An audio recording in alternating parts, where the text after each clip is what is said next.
Em 2021, a taxa de suicídio entre policiais da ativa, né, de diferentes corporações do Brasil, apresentou um aumento de 55,4%, com 121 ocorrências, né, segundo o 16º Anuário Brasileiro de Segurança Pública. No mesmo período, a taxa de suicídio da população em geral também aumentou, mas aumentou só em 7,4%. Só não, né, já é um dado alarmante, né? Mas no caso dos policiais, o aumento foi 8 vezes maior. Né? Muito. A gente sabe que as forças policiais sofrem com más condições de trabalho, salários defasados, além dos perigos inerentes à própria profissão. Além disso, nas polícias militares especialmente, são muitas as denúncias, especialmente por praças e oficiais de baixa patente, com relação a abusos e assédios profissionais vindos de oficiais em postos de comando. Aí aparecem, inclusive, algumas denúncias, inclusive, de que a própria corrupção dentro da corporação seria facilitada, de alguma forma, por esse hermetismo da polícia, né?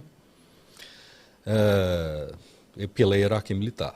O senhor fala em uma revisão da lei orgânica das polícias militares em seu plano de governo.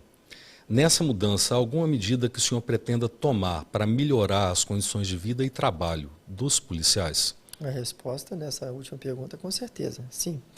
Agora, sobre todos esses dados que você já passou, eu sou da área de estatística da polícia e eu entendo que hoje a polícia está com uma doença séria e ela tem que ser tratada. E não podemos aguardar mais 4 anos para a gente começar a entender e colocar propostas. Até quando a gente vai ficar enterrando colega nosso? Até a semana agora enterramos um amigo aqui em Nova Lima e aí logo é ali, todo mês a gente está enterrando com um colega nosso. E eu até estava em outro podcast, até me emocionei quando eu falei disso, porque quando a gente está num enterro de um amigo nosso, a gente se vê no caixão. A gente vê o que ele está passando, a gente sabe o que aconteceu para chegar até ali. O cara entrou em exaustão completa. Ele chegou numa situação de sem saída. Nós respondemos por crime militar, penal, civil, administrativo e lá vai. Hoje eu sou aqui candidato, então não estou falando aqui como policial militar, estou falando como candidato a governador aqui agora. O que acontece é que o governo atual, a gente está tendo um efetivo defasado, está cada vez mais defasado, teve promessas não cumpridas quanto à recomposição inflacionária, os nossos veteranos estão cada vez mais abandonados. Você vê, por exemplo, hoje um policial veterano para comprar um aparelho auditivo, por exemplo. Esse aparelho auditivo está um teto de R$1.500, R$2.000.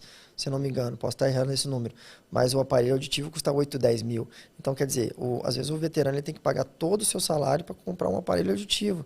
E ele já paga ali R$800, R$1.200 de previdência. Então, até a taxa, a taxa da previdência está errada.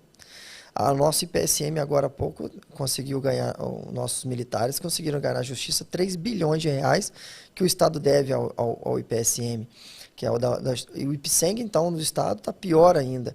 Eu quero dizer que os servidores públicos estaduais, como falo como candidato a governo, os servidores públicos estaduais estão sendo tratados como culpados da folha das dívidas da União. Hoje, o grande problema do Estado chama Pacto Federativo e dívida da União, que passa de 150 bilhões. Então, qualquer governador que entrar lá, ele vai ter o governo federal de agiota, a verdade é essa, cobrando 150 bilhões de reais, e você vai ter uma folha de pagamento defasada em mais de 30%, 40% de inflação. E aí, o que você vai fazer? Você tem que fazer políticas públicas, conversar com o governo federal, conversar com os outros estados e revisar essa questão do Pacto Federativo e você tratar o servidor público com dignidade, porque a partir do momento que você não trata o servidor público com essa dignidade, com essas leis orgânicas, ouvindo o servidor, dando tratamento dele a dignidade, tratamento ele inclusive como aposentado, você está depreciando o serviço público.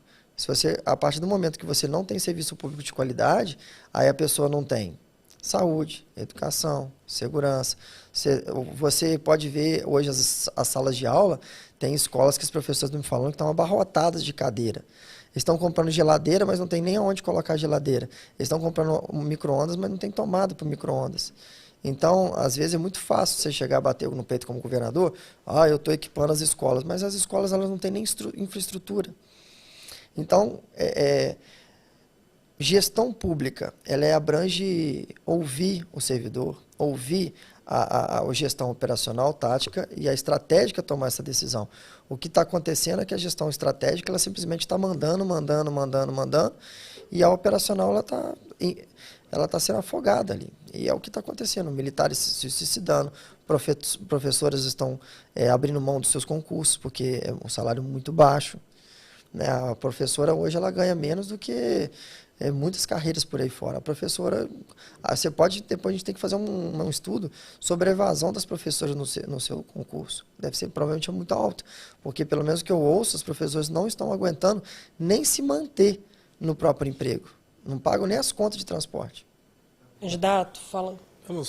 Pode. Mas especificamente com relação à lei orgânica dos policiais militares, existe alguma mudança que o senhor já tenha, né, como proposta, né, para melhorar a vida dos policiais, evitar, inclusive, casos de assédio, de abuso interno, né, ou, enfim, melhorar a vida do policial dentro da própria corporação? Sim, tem alguns parâmetros que a gente pode colocar controle, por exemplo. Transferência à conveniência da disciplina. Hoje, agora, acabaram de revisar, fala que pode ser só dentro da RPM, dentro de uma zona. Você pode colocar 50 km da casa do militar.